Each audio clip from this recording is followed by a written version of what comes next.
It's a beautiful morning. I think I'd go outside a while and just smile.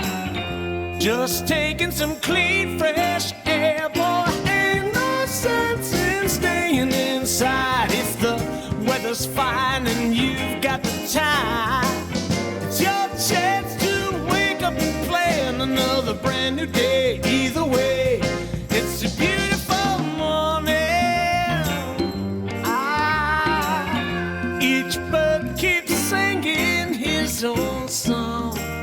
So long, I've got to be on my way now. Ain't no fun just hanging around. I got to cover ground. You couldn't keep me down.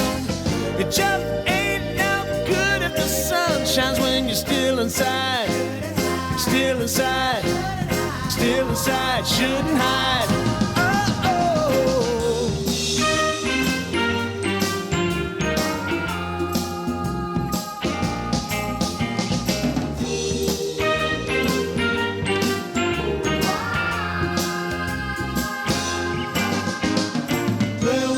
Children with robins and flowers, sunshine caresses each new waking hour. Seems to me that the people keep seeing more and more each day. Lead the way. Wednesday. It's okay. Wednesday. Well, it's time to start my spray schedule for the vegetable garden. And the other day when I was out here looking at our climbing roses, I noticed a pest that we must get rid of, and that being a eastern tent caterpillar. Tent caterpillars will defoliate your roses, bushes, fruit trees in a heartbeat, and they need to go.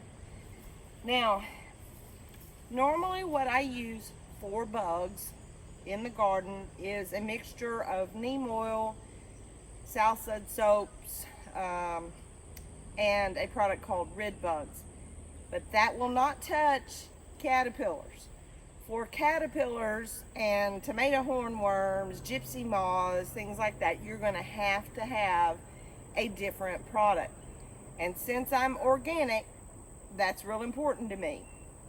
So basically you have two choices that I know of in the organic world for caterpillars and tomato hornworms.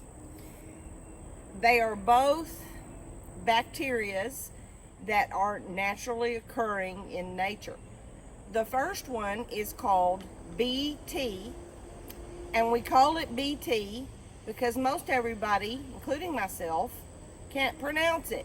It's Bacillus thuringitis or something like that. So BT is a lot easier to say.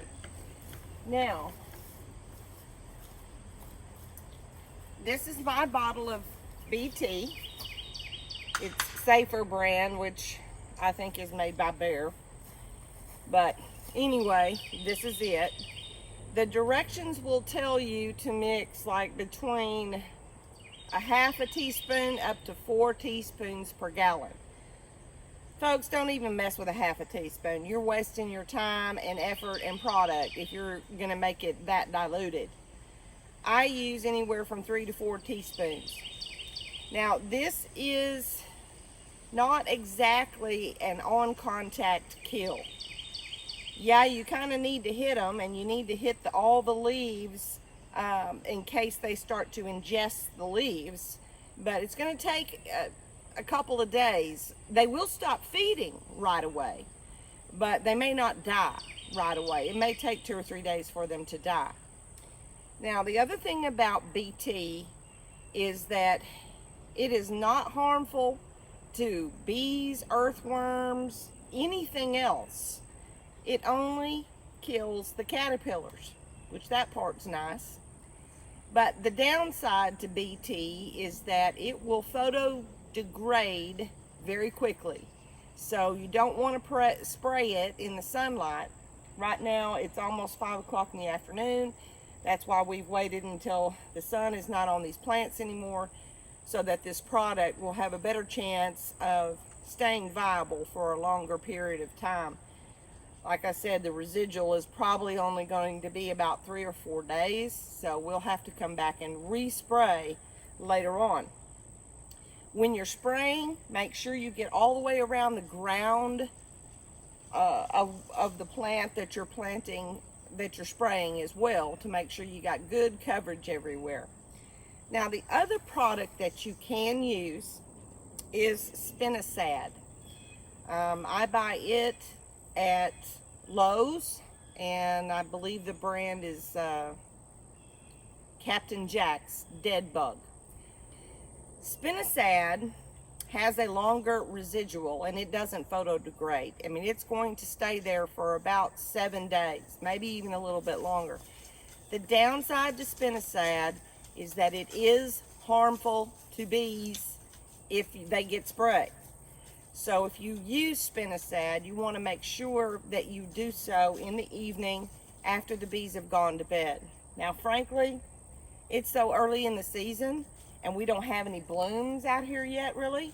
So I've not seen any bees yet. So spinosad would probably be just perfectly fine to spray on these.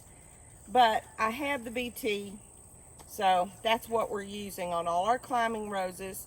I have not noticed them on our knockout roses, but they're so hard to see that we're going to go ahead and spray all of the roses.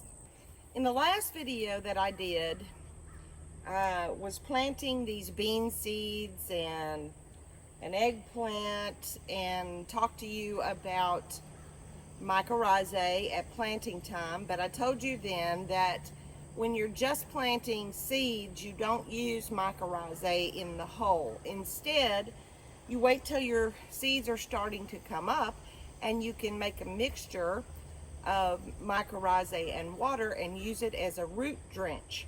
1 tablespoon in a gallon of water, and then just simply drench close to your plant. Now, this is a 2-quart little mixture that I made up, and most of these beans have already come up. I've got 3 buckets that not showing signs yet, but I'm simply just going to gently give it a bit of a drink.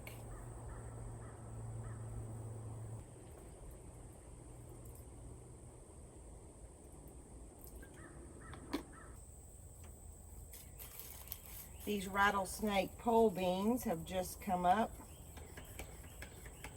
so I'm also going to give them a drink.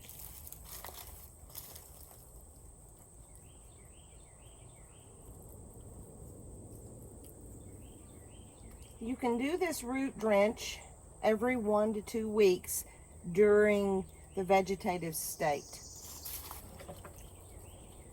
Let me give the rest of my cucumbers here. Normally, my spray schedule is that on the weekends we spray the neem Salsad soap rid bugs mixture, and we use a special sprayer for that. It's a little hard for me to handle, and it's an electric sprayer, so Randy always does that. So we typically always do that on the weekends because he's home on the weekends. And then during midweek, I spray for fungus.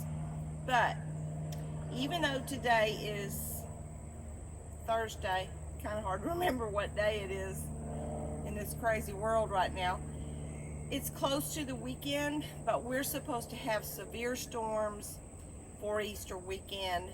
So usually after a rain is when you're going to start seeing fungal problems. So for my schedule this year, I am starting out with the organic fungicide instead of spraying for the bugs, which I really haven't seen many, or any damage to anything that looked bug related. We're going to start out with the fungicide first. Now, I have done an entire video on the product that I like to use last year. In fact, I'll try to remember to put it in the link because there's a lengthy explanation about each ingredient. But Actinovate is what I like to use. It comes in a powdered form. I like to use Sud soap, not Dawn dish soap, and water. The mixture is 1 teaspoon of Actinovate with about 6 or 7 drops of Sud soap. That's just as a surfactant to help it stick a little bit on the leaves. But for a very detailed explanation of each of those products and why I like them, I am going to put the link in the description box to the one that I did last year. Now, I do fungicide spraying every week to 10 days, and the same with the neem mixture for the bugs. The BT was a special situation. That is by insect. Basically, you see a caterpillar, you see tomato hornworms, you got to bust out the BT or the spinosad.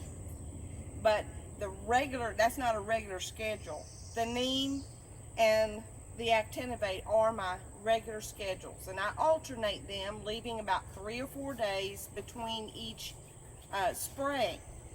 Now, if it rains, that's going to mess up your schedule. So at that point, you have to decide, okay, it's finished raining. What is my biggest crisis in the vegetable garden? Which one do I address first? Normally, it's probably going to be a fungicide versus battling bugs. When I mix the Actinovate, I put it in a little bit of lukewarm water and the soap, put it in a jar, shake it up, and then add it to the sprayer.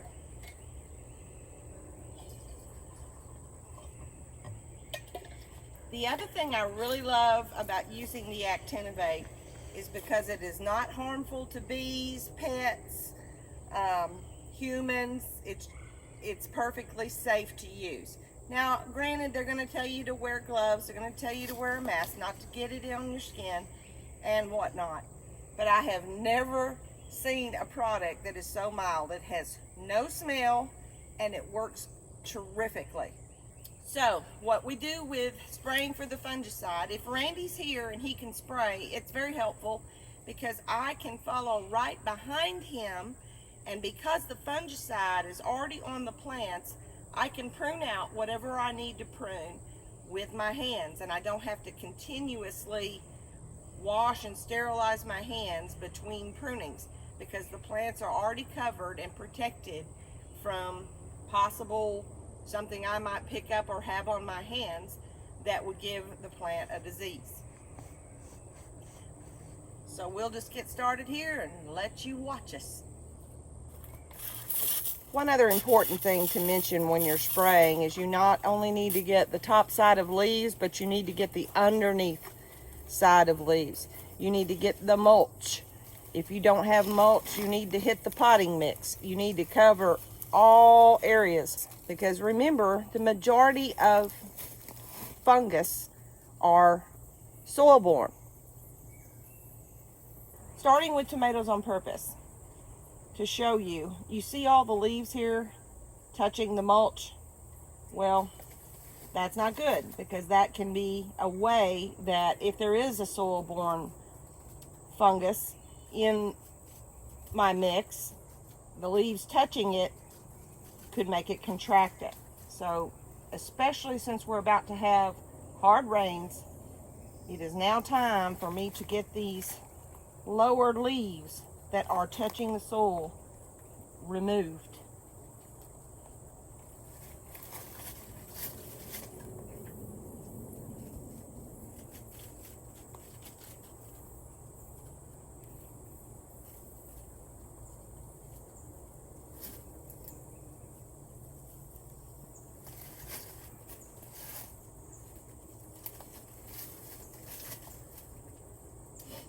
I've also got a few buds here that are starting, and this tomato plant is too small I do not want it to bud yet, so I have removed those buds.